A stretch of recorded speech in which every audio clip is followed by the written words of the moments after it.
So guys welcome back to the another video. तो आज की वीडियो में हम बात करने वाले हैं लूप्स की। तो लूप्स का यूज हम अपनी डेली लाइफ में भी करते हैं। लूप्स का यूज हम वहाँ करते हैं जब हमें किसी भी काम को बार बार कराते रहना है। फॉर एन एग्जाम्पल, जब भी हमें किसी भी ऑडियो या फिर वीडियो फाइल को बार बार रन कराना होता है तो वहाँ पर हम लूप्स का यूज कर लेते हैं। हम उस फाइल पर लूप को लगा देते हैं तो जो हमारी फाइल है वो बार बार रन होती है। मतलब कि हमारा जो सॉन्ग है या फिर जो वीडियो है वो बार बार प्ले होती है। सेम उसी टाइप के काम हम यहाँ पर भी करा सकते हैं, और अगर हम चाहें तो डिफरेंट टाइप के काम भी लूप की हेल्प से करा सकते हैं। फॉर एग्जाम्पल, अगर आपको कोई बोले कि आप 1 को 1000 बार प्रिंट करो तो आप लूप की हेल्प से फटाफट से कर लोगे। और अगर आपको कोई बोले कि आप 1 से लेकर 1000 के बीच के सारे नंबर्स को प्रिंट करो तो वो काम भी आप लूप्स की हेल्प से बहुत ही इजीली कर सकते हो। ये काम मैन्युअली करना थोड़ा टफ होगा, इसलिए हम यहाँ पर लूप्स का यूज करते हैं। तो पाइथन में मेनली 2 टाइप्स के लूप्स होते हैं, व्हाइल लूप और फॉर लूप।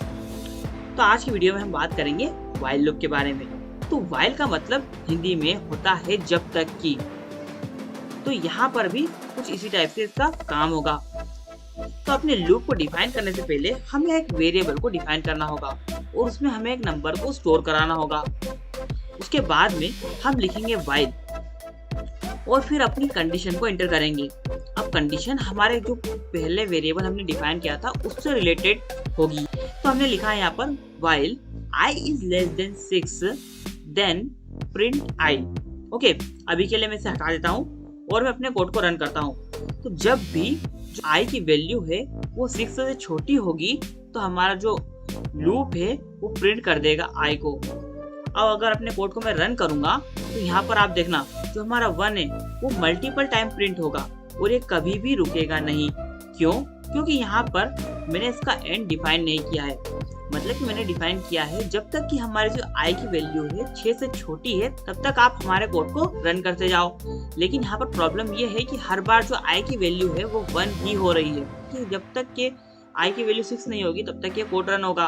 तो यहाँ पर क्या होगा कि जो आपका 1 है वो इनफाइनाइट टाइम प्रिंट होगा और एक टाइम के बाद जब आपकी जो रैम है वो फुल हो जाएगी तब ये प्रोग्राम एग्जीक्यूट होना बंद हो जाएगा और जो आपका ब्राउजर है वो टर्मिनेट हो जाएगा, मतलब कि बंद हो जाएगा। ओके, तो हमेशा एक बात ध्यान रखना कि आप कभी भी इनफिनिट लूप का यूज ना कर दो, नहीं तो आपका जो प्रोग्राम है वो क्रैश भी हो सकता है। तो उसके लिए यहाँ पर मैं एंटर करूंगा i is equal to i plus 1। अब अगर मैं चाहता तो यहाँ पर असाइनमेंट ऑपरेटर का यूज करने के बाद में भी सेम काम करा सकता था इस टाइप से। और अगर अपने कोड को मैं रन करता तो यहाँ पर मुझे 1 2 3 4 5 देखने को मिल चुका है। अब अगर मैं चाहूँ तो यहाँ पर 1000 तक की काउंटिंग भी लिखा सकता हूँ एक ही बार में, जैसा कि आप यहाँ पर देख सकते हैं। और अगर मैं चाहता तो यहाँ पर इंक्रीमेंट की जगह पर डिक्रीमेंट ऑपरेटर का भी यूज कर सकता था।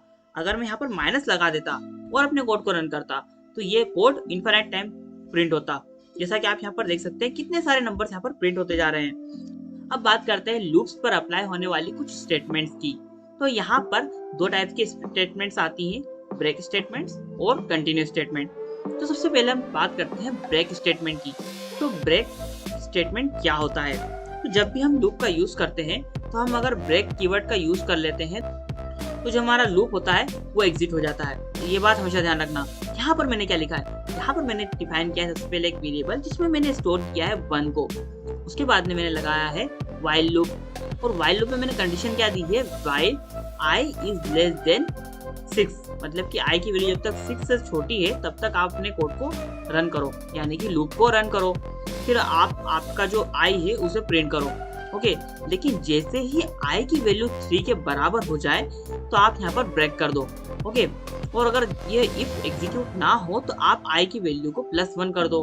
अब यहाँ पर कुछ स्टूडेंट सोच रहे होंगे कि यहाँ पर भी 1 से लेकर 5 तक के नंबर्स प्रिंट होंगे, लेकिन ऐसा नहीं है। यहाँ पर सिर्फ 3 तक के नंबर ही प्रिंट होंगे, क्योंकि जैसे ही i की जो वैल्यू थी वो 3 के बराबर हुई तो हमारा जो लूप था वो ब्रेक हो चुका है। मतलब कि हमारा जो लूप है वो एग्जिट हो चुका है। अब अगर आप चाहे तो यहाँ पर ब्रेक की जगह पर कंटिन्यू का भी यूज कर सकते हैं। फॉर एन एग्जाम्पल, अगर मैं यहाँ पर कंटिन्यू लिखने के बाद में अपने कोड को रन करूंगा तो यहाँ पर आपको सारे नंबर देखने को मिलेंगे सिवाय 3 के। क्यों? क्योंकि मैंने यहाँ पर लिखा है जैसे ही हमारा जो आई है वो 3 के इक्वल हो जाए आप कंटिन्यू कर दो, मतलब कि आप स्किप कर दो। मतलब कि जो 3 वाली वैल्यू है यहाँ पर आपका लूप काम नहीं करेगा, बाकी उसे स्किप करने के बाद में फिर से अपना लूप जो है काम करने लग जाएगा। और अगर आप चाहो तो यहाँ पर एल्स का भी यूज कर सकते हो, जो कि मैं आपको पहले ही बता चुका हूँ। और एक बात हमेशा ध्यान रखना, आप अगर चाहो तो यहाँ पर कंडीशन में कुछ ना देकर भी अपने कोड को रन करा सकते हो। वो किससे कराना है? फॉर एग्जाम्पल, अगर मैं यहाँ पर लिखता हूँ while ट्रू, अब जब तक कि जो हमारा लूप है वो हमें फॉल्स रिटर्न नहीं करता है तब तक कि हमारा कोड रन होगा। ओके, अब अगर मैं यहाँ प्रिंट कर देता हूँ हाय और अपने कोड को मैं रन कर देता हूँ तो हाय हमेशा प्रिंट होता ही रहेगा। जो व्हाइल लूप होता है वो मैक्सिमम टाइम एक इनफाइनाइट लूप की तरह काम करता है जब तक कि इसे फॉल्स स्टेटमेंट ना मिले। अगर मैं यहाँ पर फॉल्स कर देता और फिर अपने कोड को रन करता तो भी यहाँ पर मुझे फॉल्स देखने को मिलता जा रहा है। मतलब कि जब तक कि हमारा जो कोड है वो हमें एरर थ्रो नहीं करेगा तब तक कि हमारा जो व्हाइल लूप है वो रन होता ही जाएगा, जैसा कि आप यहाँ पर देख सकते हैं। सो गाइस, आज की वीडियो में बस इतना ही था। आज की वीडियो में हमने व्हाइल लूप को कम्प्लीटली कवर किया है और लूप्स के बारे में भी बहुत सारी बातें की हैं, और उसी के साथ साथ हमने आज की वीडियो में कंटिन्यू और ब्रेक स्टेटमेंट को भी कवर किया है। सो गाइस, आज की वीडियो में बस इतना ही था। मिलते हैं किसी और वीडियो में किसी और टॉपिक के साथ, तब तक के लिए बाय बाय।